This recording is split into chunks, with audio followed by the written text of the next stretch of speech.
Hi, good evening, everyone. So, tonight we're going to study together. The topic is Happiness is Not of This World. And as usually we do, we open up with a message. And the message today is from the book Happy Life by the Espírita Joana de Angelis, channeled by Divaldo Pereira Franco. And the message is: accept people just as they appear to you. This arrogant man that you do not like is sick and may not know it. This recalcitrant gentleman is unhappy within himself. That demanding acquaintance has nerve problems. Some who appear proud are merely suffering from conflicts that they try to hide.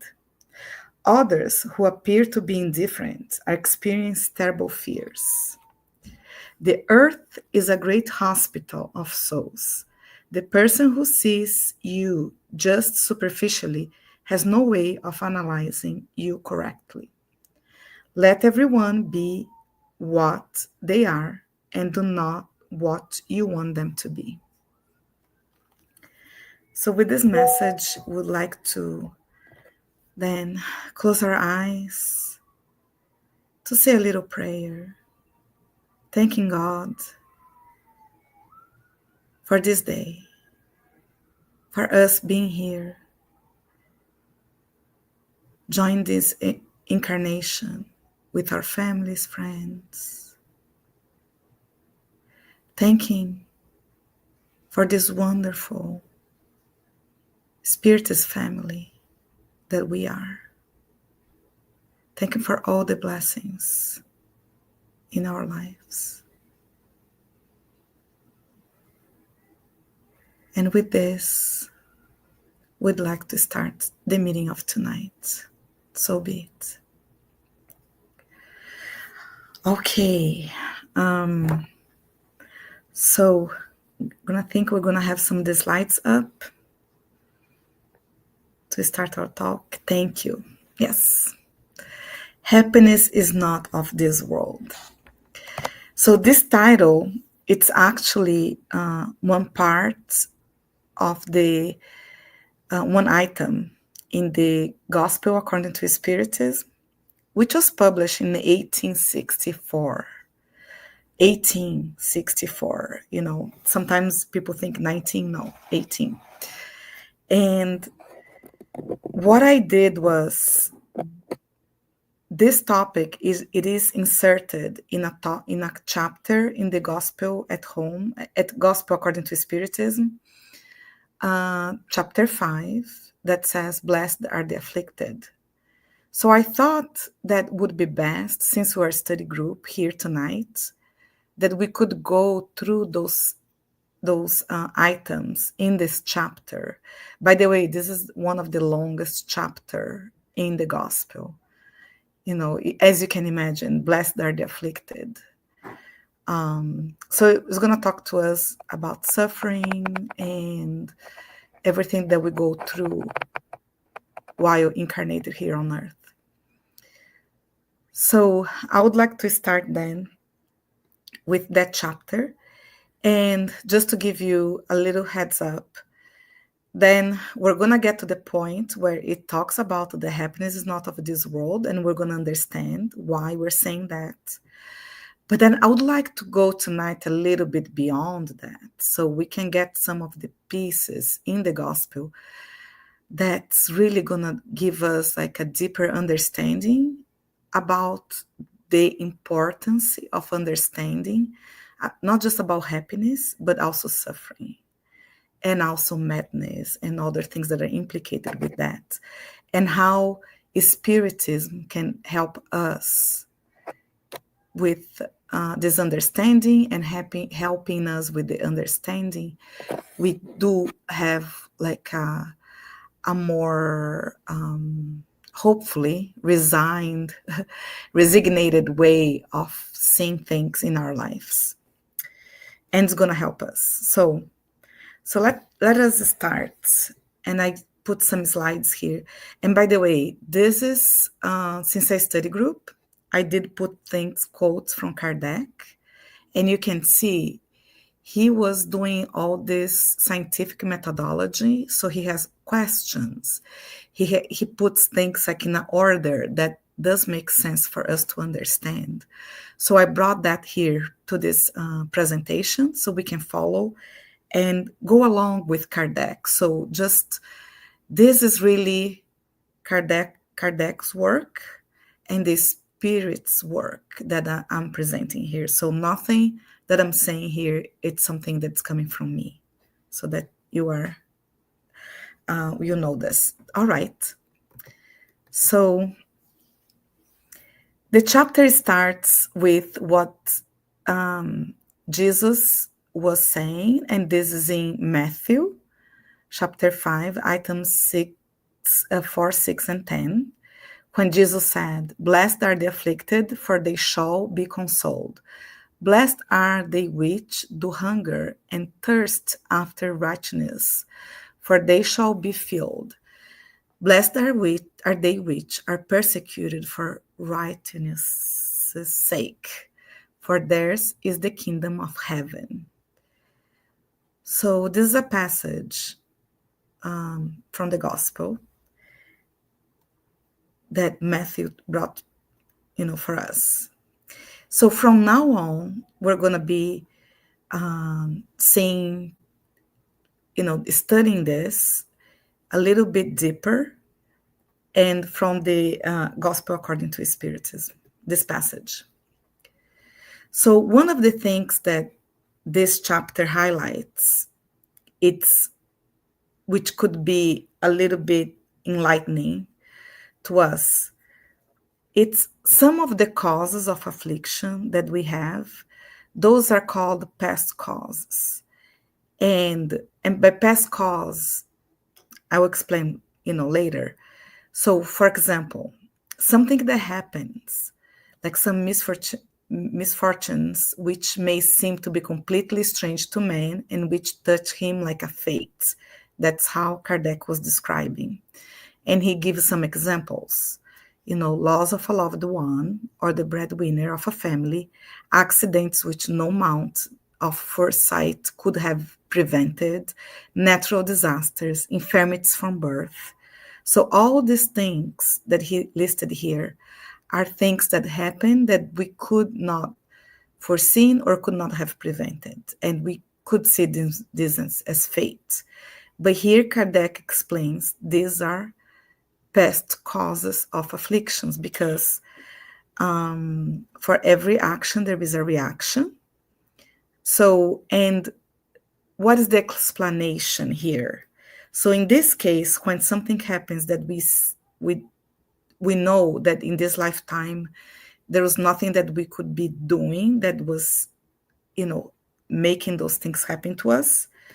This is what Kardec is explaining. The past causes of affliction are related to reincarnation. So through reincarnation, we are learning or attuning from our errors or things that we have done in the past. And past means, like here, past causes is like through past lives. Because according to Spiritism, that Kardec and the spirits brought to us to explain to us that, and we can see this in the Spirits book, God created us as spirits. And so we're not just this body in this lifetime. So this time we have had like many previous lives. So now we are here reincarnated this time. But a lot of the things that we carry comes from past lives. And we'll explain a little bit better later. And some people, it's hard for people who are not like already accepting this, like in the Spiritist movement among Spiritism, but someone outside of Spiritism, sometimes what they say is that, but how come I don't remember? If this is true, why I don't remember? And Kardec explains the forgetfulness of the past. And I just put a passage here. On being reborn, man brings with him what he has acquired. So any good things we have acquired along this way, we bring with us, as well as things that we maybe mistakes that we made, but we have not already have not learned yet. So then we're still, in the process of learning.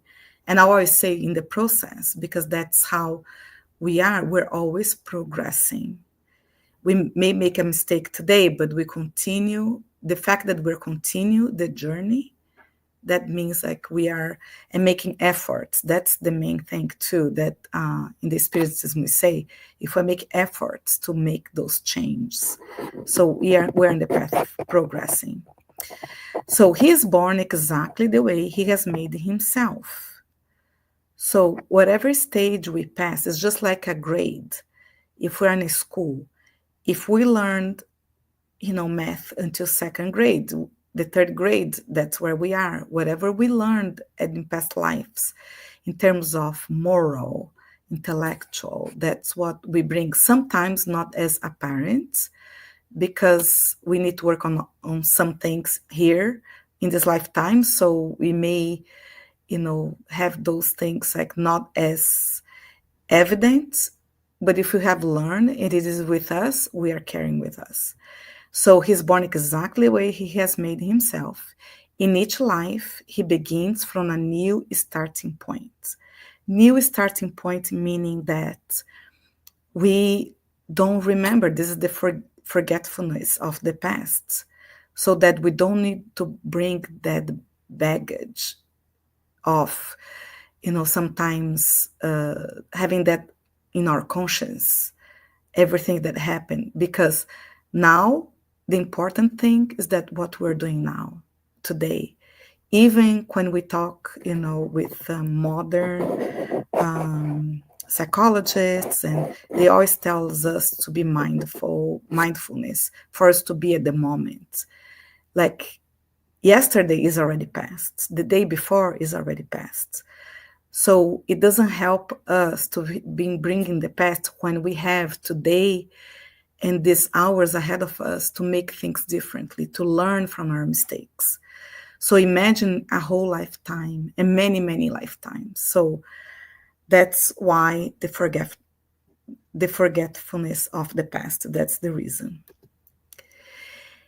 Other causes of affliction that Kardec explains are causes that happen in the present life, present day. And here I wrote exactly how it is in the gospel. And Kardec is asking, how many fail through their own faults? How many are the victims of their own thoughtfulness, pride, and ambition?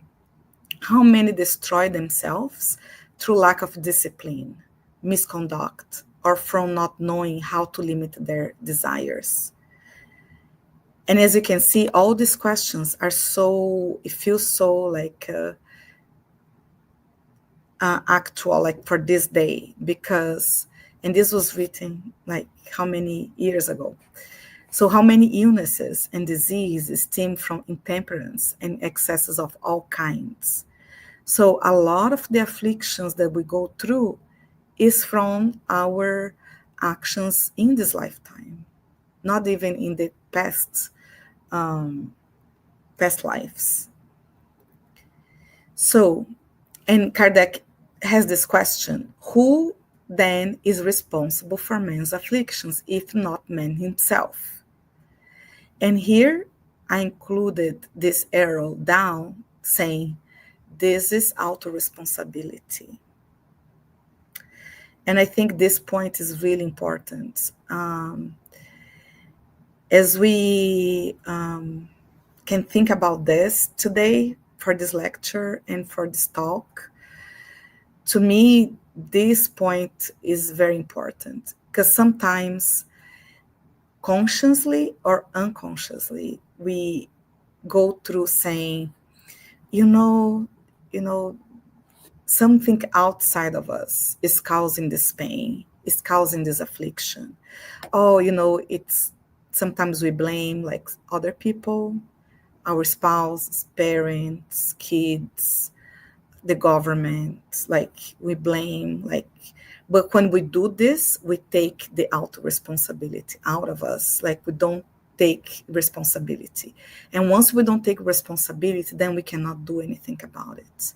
And that's when we get stuck. So when Kardec asked this question, who then is responsible for man's affliction if not man himself? And this is related, even past uh, causes, it's also due to our own actions, even though we may not remember, not knowing. So when something happened to us, so we may not know, but let's just take a step back and think about it. What can I do differently? What can I do in terms of my own actions so that we can move forward and not say, blame something outside or exterior of us. And I'm giving this lecture. This is something that's my thoughts, going through this, that I think like, okay, I think those points are important to highlight. And because I learn as when I'm giving a talk, I'm also learning myself. But sections here, whatever is written, it's all Kardec's word. Just giving voice to Kardec here in this talk. So, and he continues, man must never forget that he finds himself in an inferior world to which he is confined, due exclusively to his imperfections. Each time he suffers a vicissitude, he must remember that if he belonged to a more advanced world, these things would not happen, and that it depends on himself alone to see that he never returns to this world by working harder to improve himself. So, again, giving responsibility back to us for our lives and for our progress and development. So if you don't want to be here, continue, suffering in a world of expiation, that's, the planet that we're here on Earth, it's for us, to take responsibility and work harder to improve ourselves. So, and here I think is a summary. Suffering is due to causes prior to the present existence, as well as those which originated from present causes. So both past and present are frequently the consequences of errors which have been committed. That is to say, through the action of a rigorously distributive justice, we come to suffer what we have made others suffer. And this is exactly how it's written there. I also want to say that by reading other books on this Spiritist doctrine, I have also encountered, I don't, was there Missionaries of Light? Maybe, I don't recall exactly. But before we incarnate or reincarnate, yes, we make plans, right? We make plans. There is like the body that we're going to incarnate. It has all the features that are for our best improvement and development or growth of our spiritual being, our spirit. So sometimes we come with something that materially, in terms of body or material things, money, that the world sees as less or not the same standard as others, but to us is the best that can help. We are all in our best situation to improve morally and spiritually, mainly spiritually, because that's the purpose of being here. So, and going back, so when we plan to reincarnate, we make the plans. And imagine if we did something to someone and we see that person suffering because something we did. We ourselves, having an understanding, sometimes we say, let me go through the same thing that they went through, because then I feel that I have been, I have paid, my debts, because we see the other suffering. We have compassion. And then sometimes we ask for that. So it's not as seen as punitive, like, oh, God is now punishing us. It's not punishment. It's more like an understanding of action reaction. Once we get a little more understanding, then we want to do something, then we don't feel like we get the guilt, and we're like, no, let me also go through this, because that way I feel that I have learned, have gone through and passed through what I made others suffer. And there is all kinds of situations. So this is just an example, just to show that's not punishment. Another thing I want to mention here that I should have done at the beginning of the lecture, God in Spiritism, we have in the Spirit's book, the first question in the Spirit's book that Kardec asked the spirits, what is God? And God is the first cause of all things, is the supreme intelligence and first cause of all things. And one of the attributes of God is sovereignly good and just. Once we understand that, then things that happens to us through our life, we know, we can think of, if God is all goodness and just, beyond what we can even imagine here on earth as man to understand justice, is that supreme justice, supreme goodness. If something is happening, there is a reason, and it is for is for the best that I can learn in that experience. So that will already give us like the motivation or the strength to have that understanding. But let's continue then. So in terms of afflictions, just to finalize, so the more grave the illness, the more energetic must be the remedy. So this is the thinking. Therefore, those who suffer greatly must realize that they have most to atone for and should rejoice in the proximity of the cure. It will depend on each one to take every advantage from suffering by being resignated and not spoiling things with impatience, seeing that if that be the case, they will then have to begin all over again. And this is also, I can give so many examples. We always say that sometimes, in the Spiritism, having that understanding already, we go and we say, yeah, so let me do this, because I know I need to go through this. I need to go with things through with this person, so that next lifetime we're not here together, and try to give this very literally, right? Oh no, we need to, I need to be with this person and do my best. But then we're not loving, we're not trying, like really from the heart, just from the mind, calculating things. And that's when we'd say, maybe we need to come back again and now to learn how to love. Because, so it's not just this calculation thing, very, dry. Oh yeah, if I do this now, this lifetime, the next lifetime, I won't come with this person. So it's not quite that way.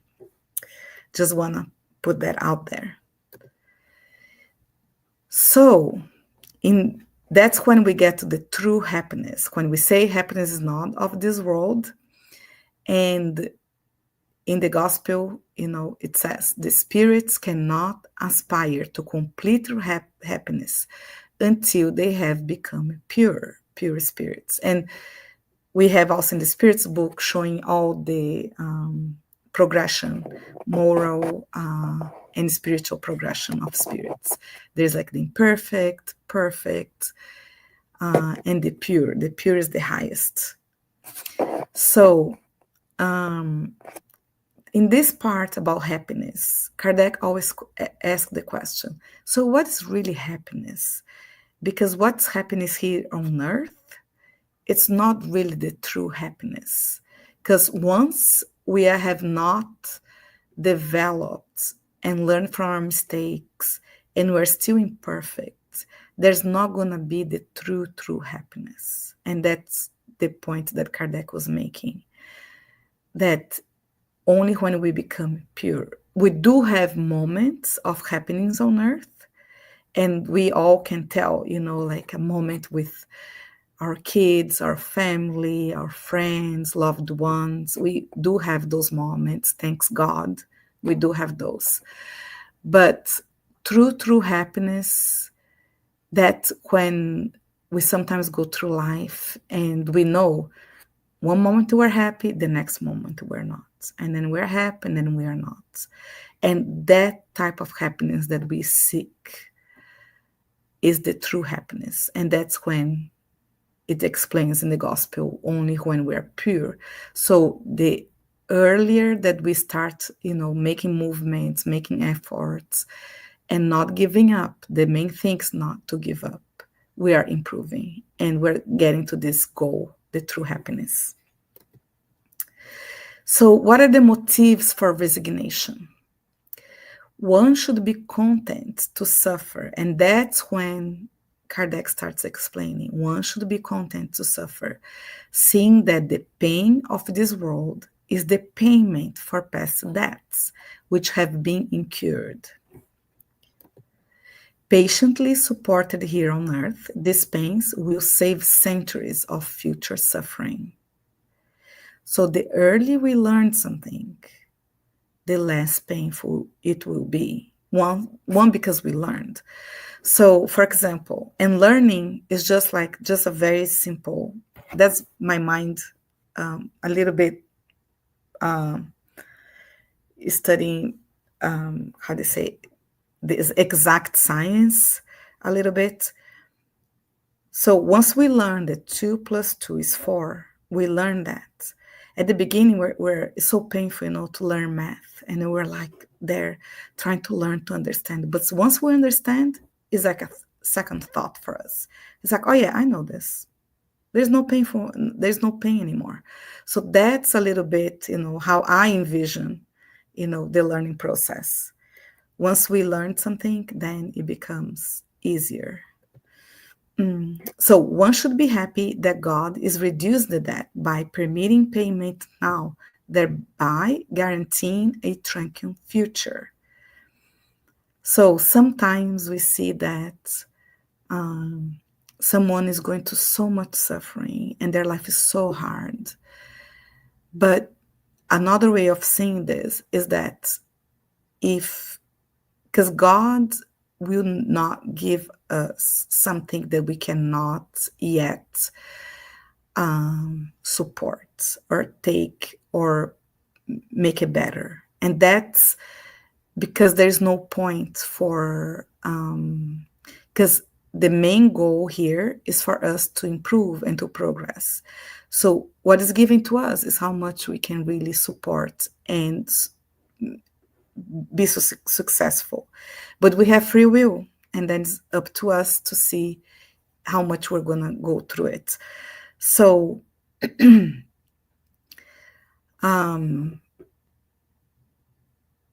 so if we're taking those sufferings now, that means that whatever we're going through, we can do it. We should just have a little bit more patience, or ask for help. Ask for help from someone here, from fraternal counseling in the Spirit Center, prayer, ask and shall be given. So there are so many ways that we can support each other to go through this. We're not just here saying, oh, we all need to go through the suffering. And no, we can go together, we can help each other, but we can also, it needs to come from us. It needs so many instances we can see in several books where once we ask for help, the help will come. And that's one of the other main messages that I get in the Spiritism as well, that shows us we need to ask. We sometimes, because of pride or so many other reasons, we don't ask, or we forget, or we don't have faith, or I don't know. But asking for help is one of the ways that can alleviate, and through prayer. I'll stop here to continue our lecture. So, in summary, the result of looking at life in a spiritual way is a diminishing in importance of all worldly things, and man feels himself compelled to moderate his desires, to content himself with his position without envying others. So that's what happens when we look at the life in a spiritual way. We're not, at least we should not be competing, envy. We know that we're not taking anything that's here materially out of this, of this world. And the material things are here just to help us to progress spiritually. I'm gonna drink some water. So, this in turn enables him to receive weakened impressions of reverses and deceptions that may be experienced. So once we are, we have this spiritual understanding of the spiritual world, that we know we're not matter, and this will stay. So from these attitudes comes calmness and resignation, so useful to bodily health as well as to the soul. So being calm and resignated helps not just the body but the soul. Whereas from jealousy, envy, and ambition, man voluntarily condemns himself to tortures. And I can read the rest. But here's where I would like to also discuss tonight. So the point of this lecture was really to bring about the happiness, what is true happiness. And we have moments of happiness, but the true happiness is when we evolve.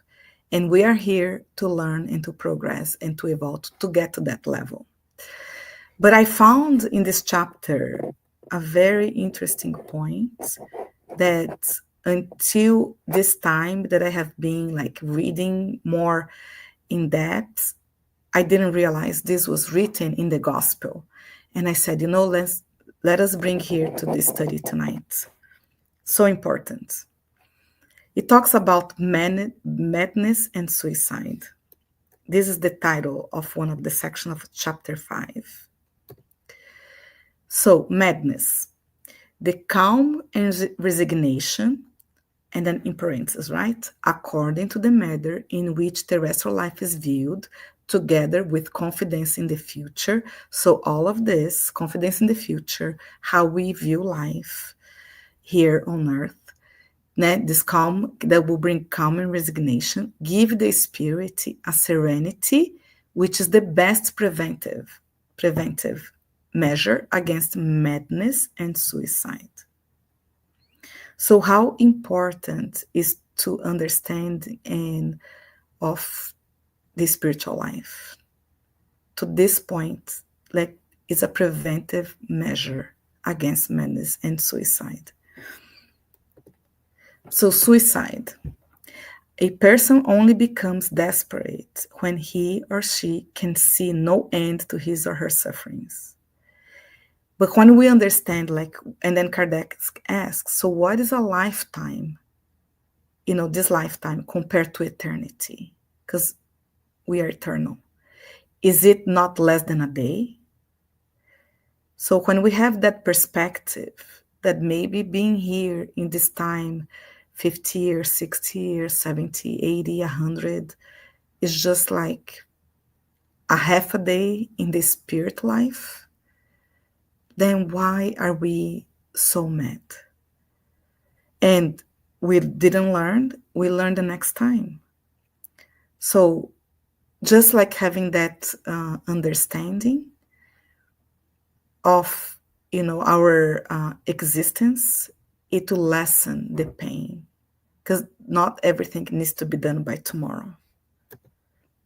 If the things of this world are looked at from the point of view with which Spiritism regards them, all the reverses and deceptions, which in other circumstances would cause men to become desperate, can be received with indifference, even with happiness.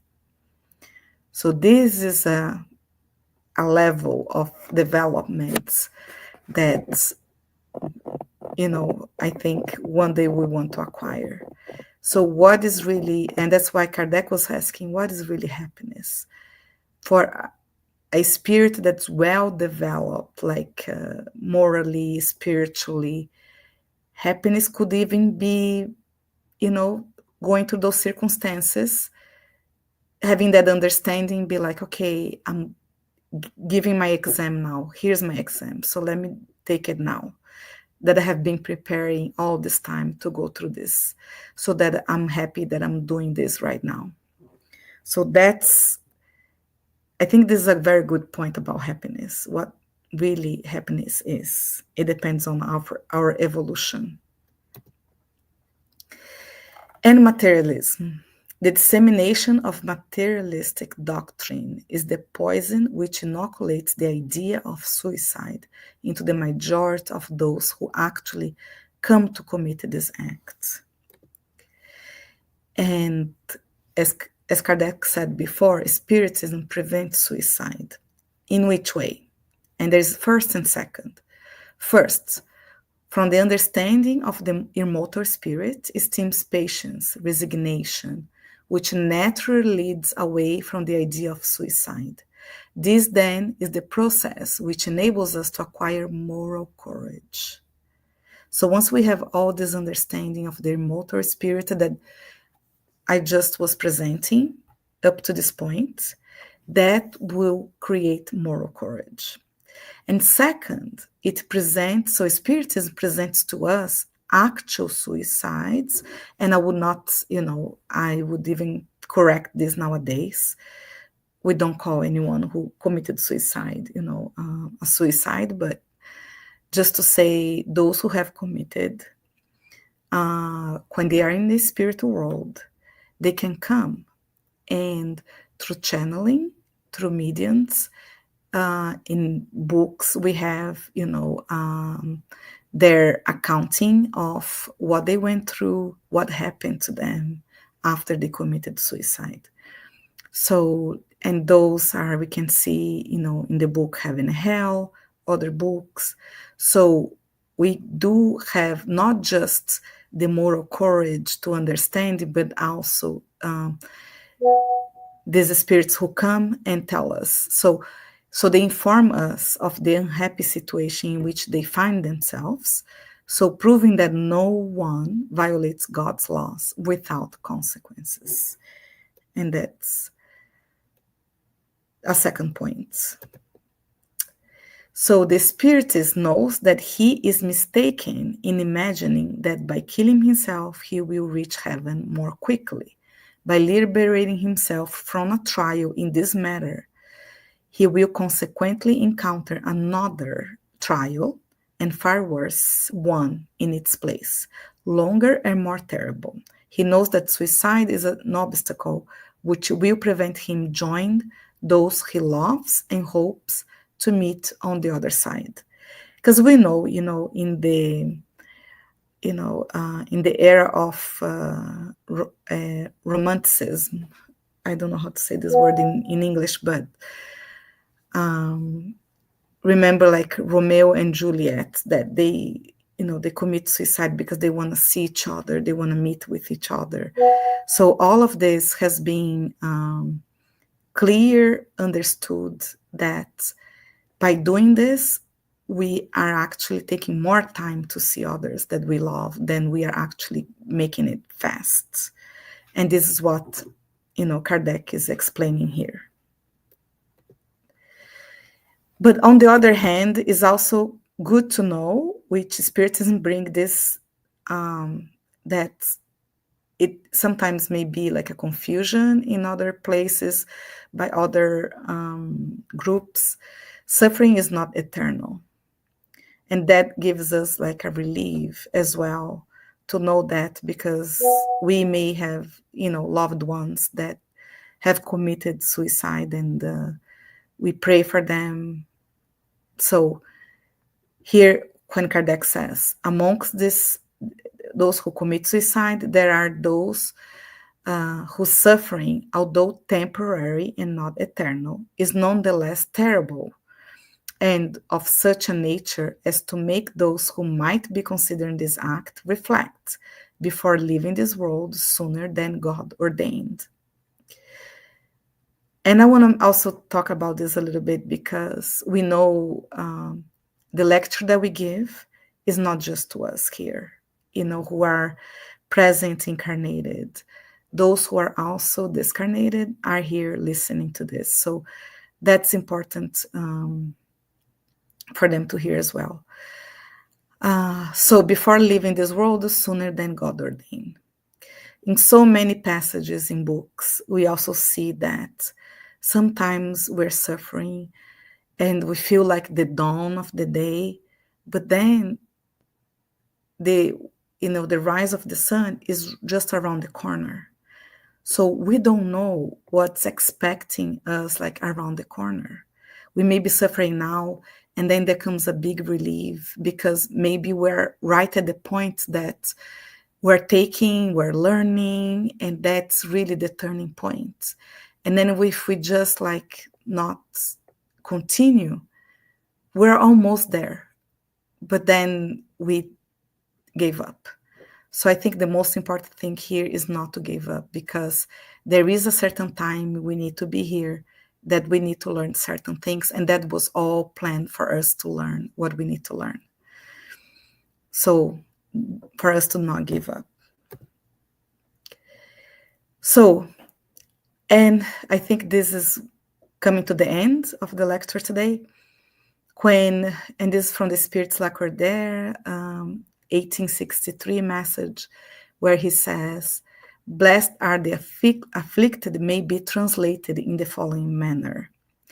Blessed are those who have occasion to prove their faith, firmness, perseverance, and submission to the will of God, because they will have multiplied 100 times the happiness they lacked on earth. For after labors comes calmness, I believe that's the word. It's just cutting here right now.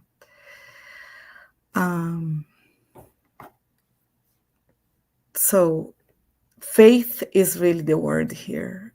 After all this talk, faith in the goodness and justice of God, goodness that we can not even imagine, is beyond our imagination, justice beyond the justice of man, because we know that the justice of man keeps changing with time. With time, we become better. What was justice like a few centuries ago, today we're like, oh my God, that was really the justice. We evolve. But if we think about the justice of God, that's beyond what we can even perceive or imagine. So I always think that way, that it's trusting God, confidence that whatever is happening to us, it's something for us to learn. But at the same time, we need to be vigilant. Like, in several messages, we hear this. Pray and be vigilant.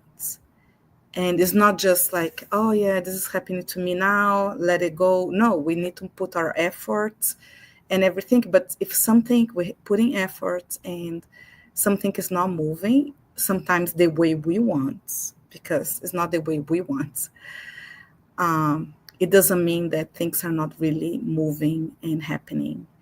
And it's just for us to learn a little bit patience and the resignation, and not to be impatient and not to complain. Okay.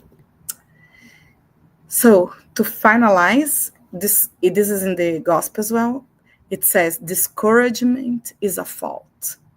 So if we don't know what our faults are, that we need to improve, discouragement by itself is already a fault. So let us substitute for living in faith in the goodness of God, trusting God.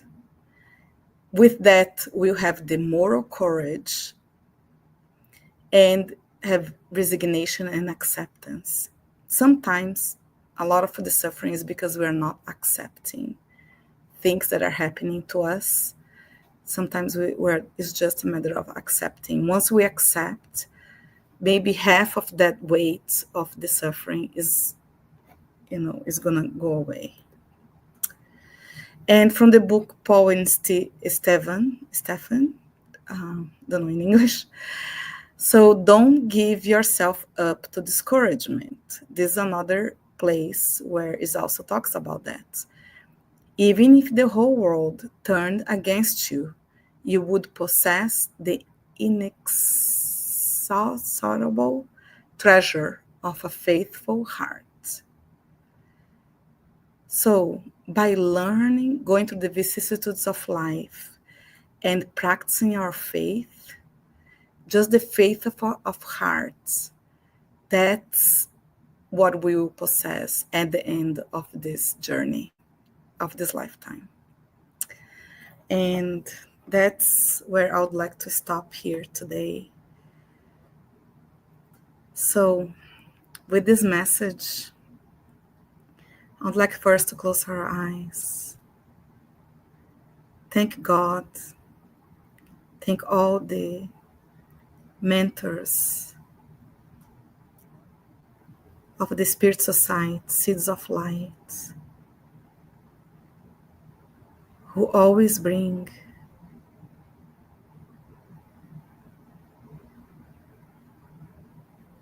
their wisdom, their support,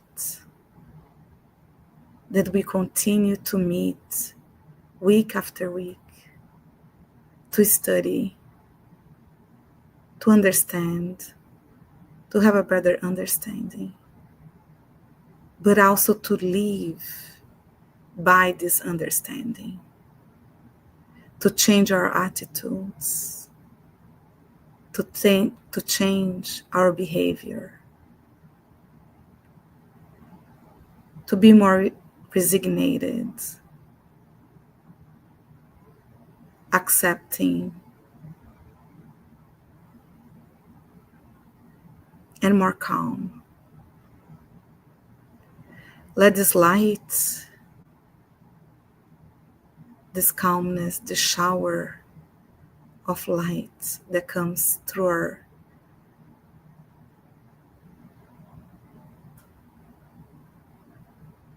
our body and in our hearts, to shower us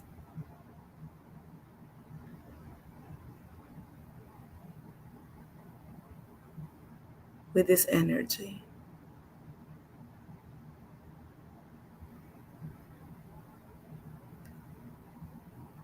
Thank you for this moment, for this visualization.